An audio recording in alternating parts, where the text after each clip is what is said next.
Aujourd'hui, à Explique-moi le gros, on va parler du jeu Battle Lore. C'est un jeu de Days of Wonder de Richard Borg. C'est un 2 joueurs, c'est un 10 ans et plus. Une partie dure environ 60 minutes. Et notre édition date de 2006. Donc, quel est le thème du jeu? C'est simple, vous allez avoir deux armées qui s'affrontent pour gagner des points de victoire. Comment gagner? C'est celui qui va avoir le plus de points à la fin de la partie. En fait, le premier qui va atteindre un certain nombre de points, devrais-je dire. Qu'est-ce que le jeu contient? Premièrement, on a le board. Ensuite, on a une multitude d'armées. Je ne les ai pas toutes sorties, mais il y en a à peu près 628. J'exagère à peine. Ensuite, on a les éléments de décor, si vous voulez, ou ce qui va nous servir sur le terrain, comme on a déjà disposé un petit peu. On a 628 dés. Encore là, j'exagère. On a des pions d'arcane qui vont nous servir si on joue avec les arcanes. Ensuite, on a les cartes arcanes, les cartes de déplacement. On a ensuite des supports pour les cartes. On a le gobelet pour les arcanes. On va avoir des aides de jeu très pratiques que je vais vous expliquer tantôt. On a les plateaux de commandement. Et finalement, le livret avec tous les scénarios pour une partie. Donc, premièrement, on va setter le jeu. Pour setter le jeu, vous prenez votre manuel, votre livret avec les scénarios, et vous allez prendre, par exemple, le premier scénario qui est à Zincourt. Donc, ici, on a toujours qu'est-ce qu'on a besoin. Donc ici, j'avais besoin de 13 tuiles forêt, que j'ai déjà disposées pour sauver du temps sur le board. Ensuite, ici, on a tous les armées qui vont être disposées sur le jeu. Donc, présentement, dans cette mission-là, ça va être les armées d'Henri V contre le connétable Charles d'Albert. Donc, on va préparer nos armées. Premièrement, les armées. Si vous avez des chevaliers. Les chevaliers sont toujours en groupe de 3. Donc, si on regarde ici, j'en ai 3. Ensuite, on a les soldats qui sont en groupe de 4. Et on a également des archers qui sont également en groupe de 4. Chaque groupe doit avoir un fanion comme celui-ci. Donc, mes archers ont un fanion d'archer. On a ensuite les cavaliers, les soldats, etc. Il faut toujours qu'ils soient en groupe de 3 ou de 4, tout dépendant qu'est-ce que c'est. Ensuite, si vous regardez comme il faut, si on vient ici, on a des couleurs. Bleu, rouge et vert. N'oubliez pas de mettre les bonnes couleurs de fanion. Car chaque couleur a une spécificité bien à elle, disons. Ensuite, une fois que ça c'est fait, on peut voir ici que la personne qui va diriger Henri V a ce drapeau-là, donc a cette arme-ci. C'est bien. On sait que lui va recevoir 6 cartes de destination, si vous voulez. C'est pas sûr que c'est destination le vrai terme, là, mais chaque carte pour dire qu'est-ce que vous allez activer, si vous voulez. Donc, ceux qui Henri reçoit 6 cartes. Ceux qui ont Charles ont ce fanion-là, donc c'est ceux qui sont ici. Et on va recevoir 4 cartes. Ensuite, comment gagner? C'est écrit ici. Première des deux équipes qui va avoir 4 points. Ça pourrait être 5-2, tout dépendant, mais là, habituellement, c'est pas mal égal. Donc, 4-4. C'est bien. Et ensuite, on a un gros 1 ici, qui veut dire que c'est le joueur qui a ce team-là, si vous voulez, cette armée-là, qui va commencer. C'est bien. Maintenant que le jeu est seté, comme je vous disais, n'oubliez pas de mettre le bon nombre à chacun des groupes. Donc, soldats, archers, c'est 3, c'est 4, et les cavaliers, c'est 3. Dans la boîte, vous allez avoir aussi des cavaliers comme ceux-ci, des gobelins, des orques, ainsi que des nains. Ça va être pour des scénarios qui sont plus loin. Mais présentement, ce ne sont seulement que des hommes. Donc, on a donné les cartes à tout le monde. Donc, le joueur va pouvoir placer son support de cartes. Et, finalement, mettre ses cartes. Ça va être un petit peu plus facile à jouer. Donc, le jeu est seté. Maintenant, on peut commencer. Inquiétez-vous pas, je vais vous expliquer les règles à mesure, parce que sinon vous allez être perdu. Un tour de jeu, c'est simple. Il y a 5 choses qui vont arriver. La phase commandement, la phase d'activation, déplacement, combat et finalement fin de tour. Donc, phase commandement, comment ça fonctionne? Le joueur va décider de prendre une de ces cartes et c'est la carte qui va activer. Si, par exemple, il active cette carte-là, ce que ça veut dire, c'est qu'il va pouvoir activer 2 armées sur chacune des 3 sections.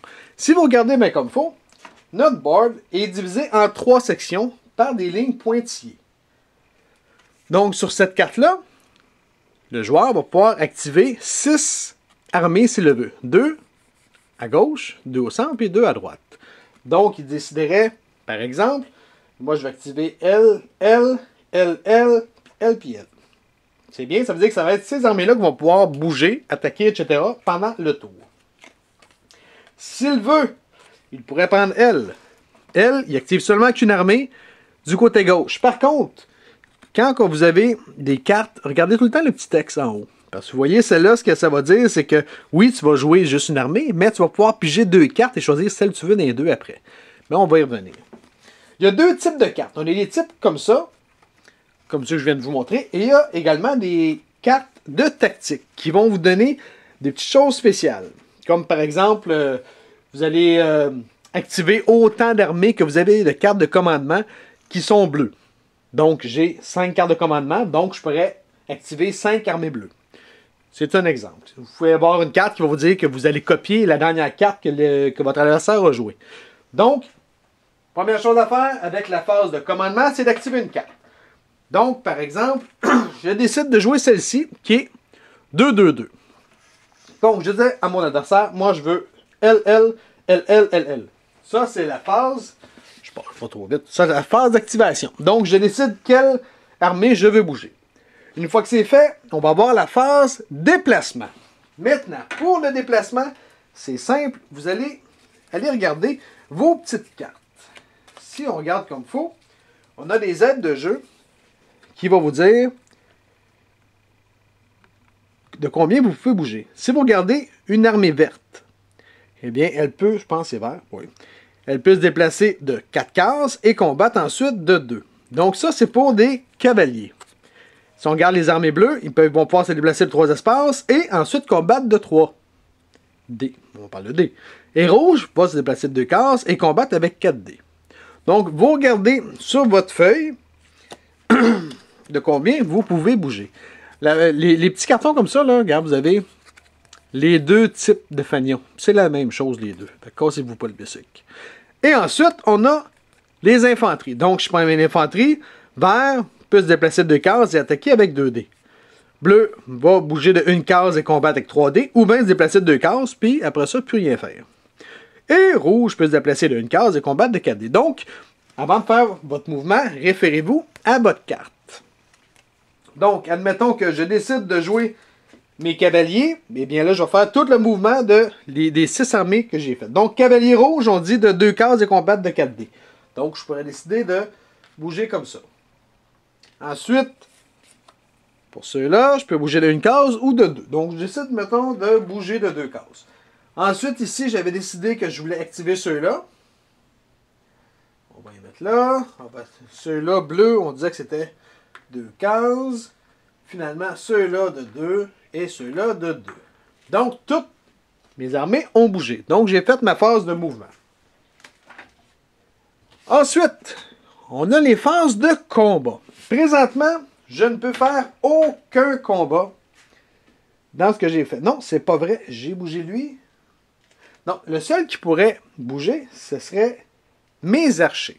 Pourquoi? Parce que si on se fie à notre petite carte, les infanteries peuvent bouger de 2 cases et combattre avec 2 dés. Ah, ça marche pas, c'est juste 2 dés. Ah, je me suis fait avoir. Moi qui pensais pouvoir tirer. Ah oui, ça marche. Oui, c'est ça. Il peut bouger de 2 et ensuite combattre avec 2 dés. Maintenant, oui, c'est bien beau, c'est des archers, mais comment je fais pour savoir s'ils peuvent toucher la cible? Eh bien là, vous allez voir, vous avez encore des cartes avec toutes les armes qui sont possibles. Donc, présentement, j'ai des arcs standards. Qu'est-ce qu'on dit ici? Qui peuvent se battre en mêlée, encore à corps, et qui ont une portée de 4 cases s'ils tirent. Donc, comment ça marche? Premièrement, on va se rapprocher un peu. Hein? On va faire les affaires comme du monde, en essayant de ne pas donner mal au cœur à personne. Donc, on parle de mes fameux archers.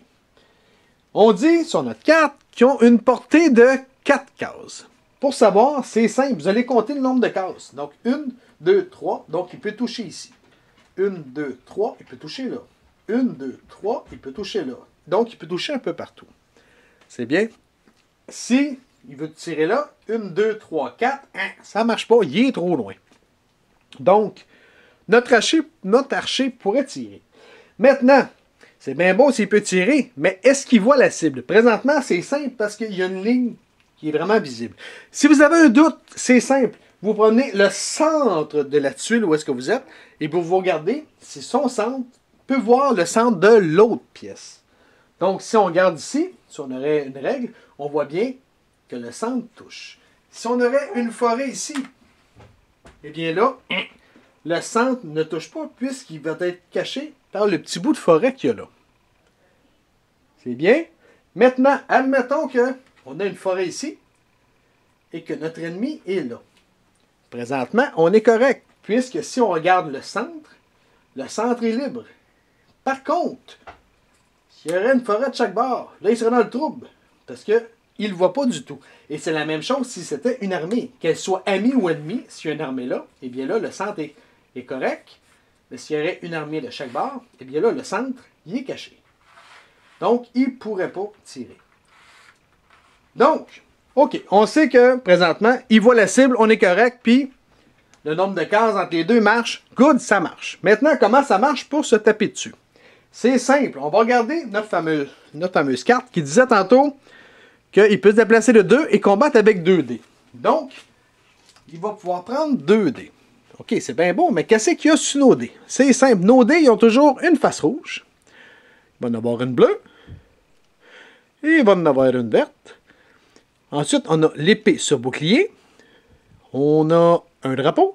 Et finalement, on a des arcanes. Donc, j'ai dit que j'avais 2 dés. Donc, si mes archivères veulent tirer sur, admettons, ceux-là ici, qui est des soldes bleus, ça veut dire que s'il veut toucher, il y a besoin de 2 dés bleus pour toucher. Par contre, on a l'épée sur bouclier des fois qui peuvent varier, qui peuvent changer. Donc, je vais me référer à ma petite carte.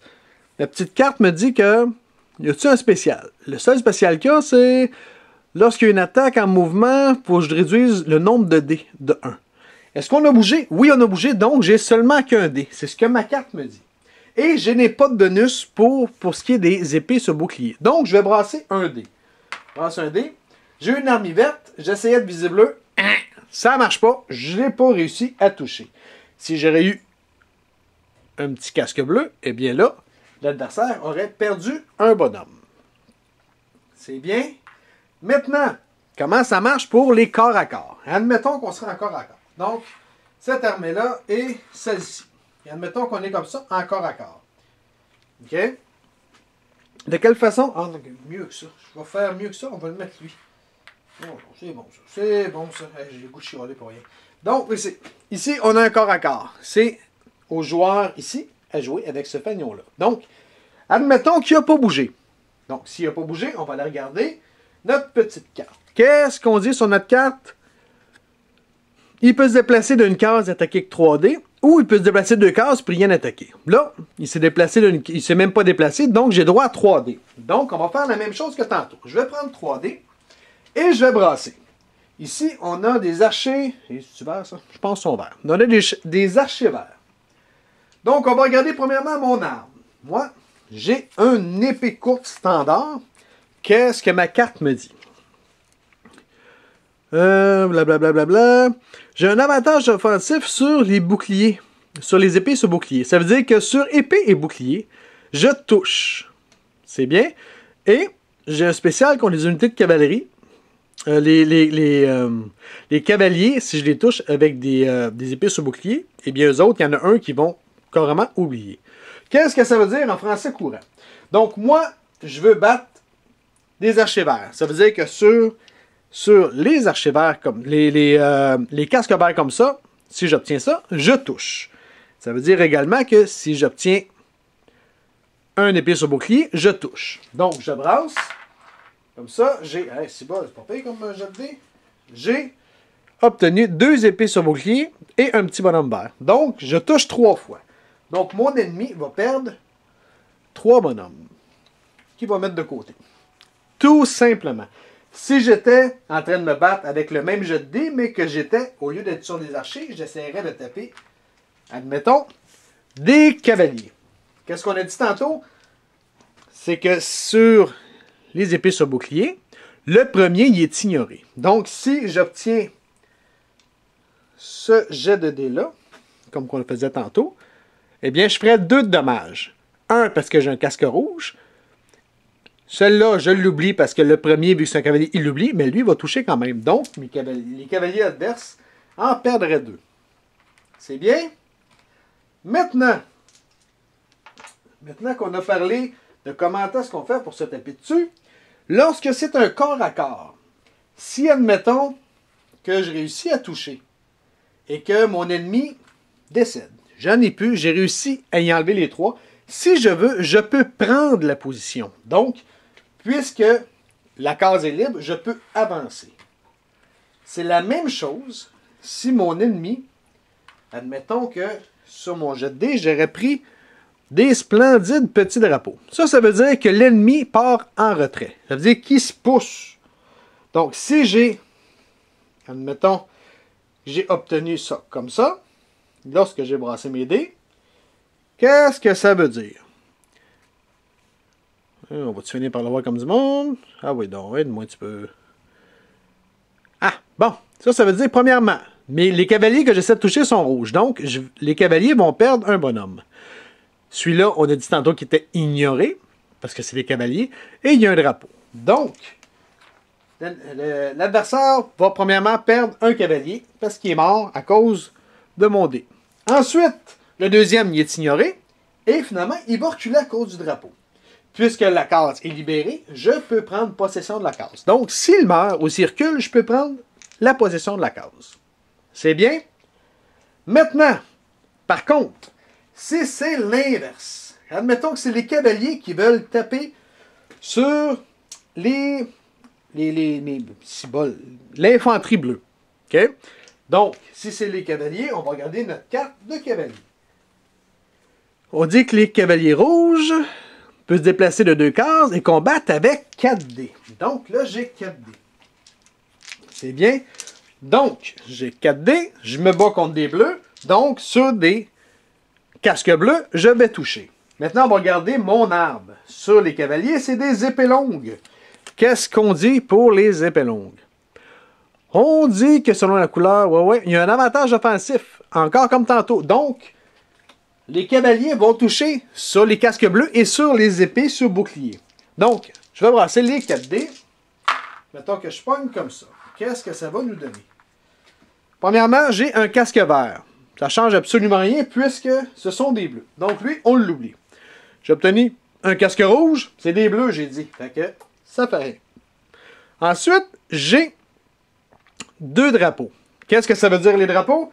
Ça veut dire qu'il recule. Là, il y en a 2, fait qu'il recule de 2. Donc, lui, ça marche, il faut qu'il recule de 2. Quand une armée part en retrait, il faut absolument qu'elle aille directement vers le côté d'où elle vient. Donc, si eux partent en retrait, ils n'ont pas le choix d'aller par là. Si ce serait les cavaliers qui partiraient en retrait, ça serait par là. Il n'y aurait pas le choix. Il n'y a pas de ligne droite, il n'y a pas de flacossage. C'est en ligne droite. Par contre, si admettons qu'il recule, puis faut qu'il recule, mais il n'y a pas de place. Eh bien, pour chaque drapeau, il perdra un bonhomme. Donc, dans ce cas-ci, il est pas capable de reculer, il perd 2 bonhommes. Si ça serait un lac ou si ça serait n'importe quoi d'autre, il perdrait 2 bonhommes. Mais là, il est capable. Fait qu'il reculerait de 2. C'est bien. Maintenant, admettons qu'il recule de 1. Tiens, regarde, on va mettre ça plus simple. Admettons qu'on serait à mancher comme ça. Mettons que j'aurais pris ça sur mon dé. Premièrement, les jets d'arcade, comme ça, oubliez-les pour le moment. Ça va être bon seulement que lorsque vous allez avoir soit des bonus sur les cartes, ou soit si vous jouez avec les arcades, ce qui n'est pas le cas présentement. Donc, celle-là, il ne vaut rien. On l'oublie. Ensuite, on a un dé vert. Le dé vert, ça ne marche pas. On essaie de se battre contre une armée bleue. Fait qu'on oublie. Et j'ai un drapeau. Un drapeau, ça veut dire qu'il recule. Donc, eux vont reculer de 1, puisqu'ils ont de la place. Maintenant, notre fameux cavalier, tout comme n'importe quelle autre armée, a droit de prendre la position qui avait devant, qui a été laissée par l'armée qui essayait de se taper dessus. OK, ça c'est fait, c'est bien. Mais en plus, les cavaliers, et seulement les cavaliers, peuvent faire une poursuite. Qu'est-ce que ça veut dire? C'est que non seulement il a réussi à les faire reculer, mais en plus, il peut réessayer de se battre contre eux. Donc, il y a une attaque bonus. Donc, il va relancer les 4 dés, il va voir qu'est-ce qu'il y a, et ça va être les résultats des dés qu'il va réussir à avoir. Donc, par exemple, je viens de brasser ça, c'est une armée bleue. Donc, le bleu, il va perdre un bonhomme, première chose. Ensuite, on a des verts, ça fait rien. On a des arcanes, ça fait rien. Et on a encore un drapeau, donc il va encore reculer. Donc, il recule une autre fois. S'il recule, qu'est-ce que ça veut dire? Si vous suivez depuis tantôt, ça veut dire que lui, nos cavaliers, peut prendre l'espace qui a été libéré. Donc, il peut avancer ici. Par contre, il ne faut pas exagérer. Tu ne peux pas faire une autre poursuite. Il ne faut pas virer fou. Tu as fait déjà une poursuite. Donc, ton tour va s'arrêter là avec le cavalier. C'est bien? Maintenant, je vais rajouter un petit quelque chose de plus. Il y a des armées qui sont intrépides. Qu'est-ce que ça veut dire? C'est que leur morale est vraiment, mais vraiment top shape. Donc, si on regarde par exemple les nains, chaque armée nain est intrépide. Ça veut dire que si quelqu'un brasse pour essayer de le taper dessus, ils vont ignorer le premier drapeau. C'est bien? Donc, admettons que je me bats contre des nains et j'obtiens un drapeau et 2 arcanes, eh bien, il ne reculera pas puisqu'il y a un drapeau. Mais en plus, non seulement il ne reculera pas, mais chaque armée intrépide a droit à une riposte. Donc, si ça serait des nains, puis qu'eux, les cavaliers tapent sur les nains, puis ils ne réussissent pas à les faire bouger, donc ils ne réussissent pas à les faire tasser, ou ils les anéantissent pas, ils ne tuent pas toute la gang, eh bien, eux vont pouvoir riposter, vont pouvoir se défendre en brassant des dés selon qu'est-ce qu'ils sont. Donc, eux, ce sont des bleus, ça veut dire qu'on checkerait la carte des bleus. Donc, ils pourraient riposter en lançant 3 dés. Comment qu'on fait pour être intrépide? Comme je vous disais tantôt, il y a des classes. Donc, les nains sont toujours intrépides. Mais, il y a une autre façon de l'être, c'est grâce soit au terrain, il y a des terrains qui vont nous rendre intrépides, mais aussi en ayant du soutien. Si vous regardez, cette armée-là a le soutien de 2 armées amies qui sont alentour. Donc, si vous avez 2 armées alliées qui sont collées sur la vôtre, eh bien, vous êtes intrépide. Ce qui veut dire que si le cavalier essaie de vous taper dessus, vous pouvez ignorer un drapeau. Et si vous ne reculez pas ou que vous n'êtes pas tué en entier, eh bien, vous pouvez riposter sur celle qui vient d'essayer de vous battre. Vous me suivez jusqu'à là? Ouais, non? Peut-être pas sûr? Mais jusqu'à là, ce sont pas mal ça pour ce qui est des combats. Je vais récapituler très rapidement.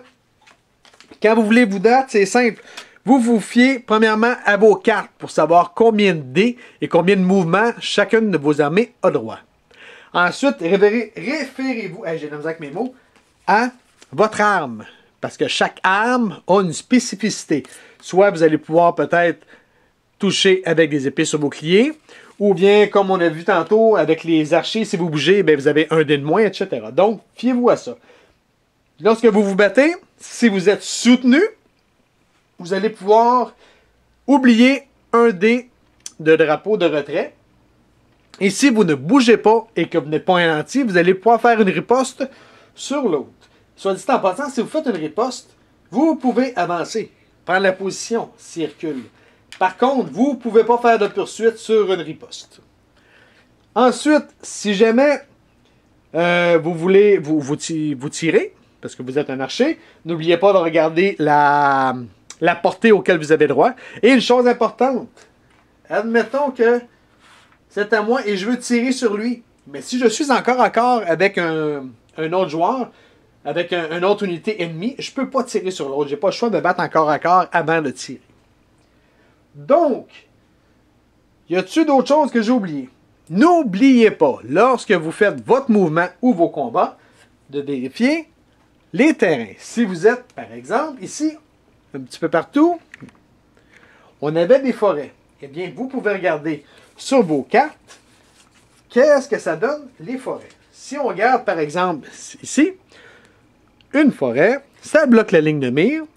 Une unité qui pénètre dans une forêt doit s'arrêter pour son tour, et l'unité qui y pénètre peut encore combattre.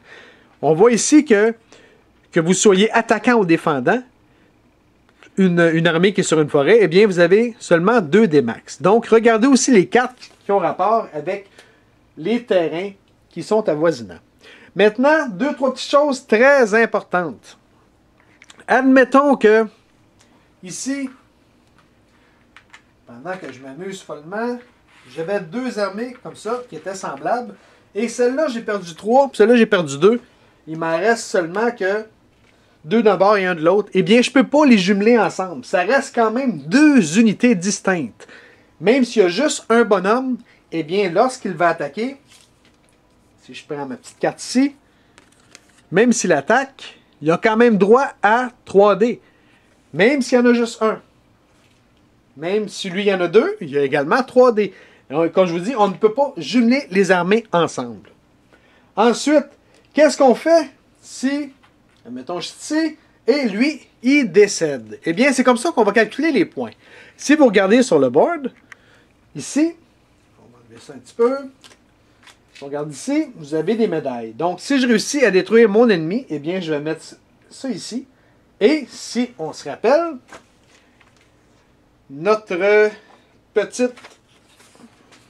quête du début, on disait que les conditions de victoire, c'était 4 pour Henri et 4 également pour Charles d'Albert. Donc, dès que quelqu'un en a 4, eh bien, il va avoir gagné la partie. Regardez bien les scénarios, parce que des fois, il va y avoir un pont, par exemple, qui va vous donner 2 points en fin de partie si vous avez le pont. Donc, si vous avez le pont, 2 points, et vous réussissez à battre 2 fois un ennemi, bien, vous allez peut-être avoir vos 4 points. C'est bien?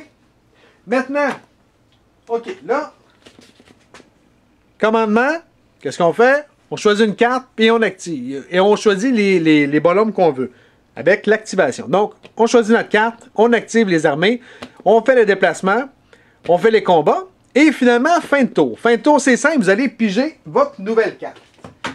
Comme je disais tantôt, il y a des cartes qui vont vous en donner la possibilité d'en piger 2 et d'en mettre une là ou quelque chose du genre. Fait que lisez vraiment vos cartes juste avant de les piger. Maintenant, est-ce que j'ai oublié quelque chose? Je pense pas. Je pense qu'on a fait pas mal le tour. Je peux rajouter une chose sur les retraites si vous voulez, comme je vous disais tantôt. Si, mettons qu'on est comme ça. Mettons que l'ennemi est ici et qu'il essaie de combattre lui et qu'il pogne les drapeaux. Si tu ne peux pas reculer, eh bien, tu perds un bonhomme. Vous vous en rappelez? C'est la même chose si vous êtes ici, sur le bord du terrain, et vous ne pouvez plus reculer. Donc, chaque drapeau, vous allez perdre des bonhommes. C'est bien? Donc, si vous regardez bien dans votre boîte, comme je vous disais, vous allez avoir des orques, des gobelins. Vous avez un paquet d'extensions qui va vous rajouter des choses de plus. Vérifiez toujours les cartes qui vont vous dire qu'est-ce que vos bonhommes font de plus. Comme par exemple, dans le jeu de base, vous avez une araignée. Donc, lisez les règles sur la carte de l'araignée pour savoir comment elle bouge, comment elle attaque, etc. Vous avez également, plus loin dans les scénarios, des arcanes. Vous allez pouvoir avoir votre chaîne de commandement avec un magicien. Et c'est à ce moment-là que le petit gobelet va être pratique, puisque vous allez pouvoir ramasser des arcanes, donc des petits jetons d'arcanes, et vous allez pouvoir effectuer des sorts. Comme celui-ci, qui coûte, celle-là, 13 arcanes pour pouvoir faire le sort. Quand vous serez rendu là, moi, je vous conseillerais de lire. Il y a une petite page à lire, quelques pages à lire. Lisez-la, mais commencez par maîtriser le jeu de base auparavant. Donc, si vous avez des questions, des commentaires, gênez-vous pas. Vous pouvez nous écrire sur Facebook ou sur YouTube à Explique-moi gros. Sur ce, bonne game!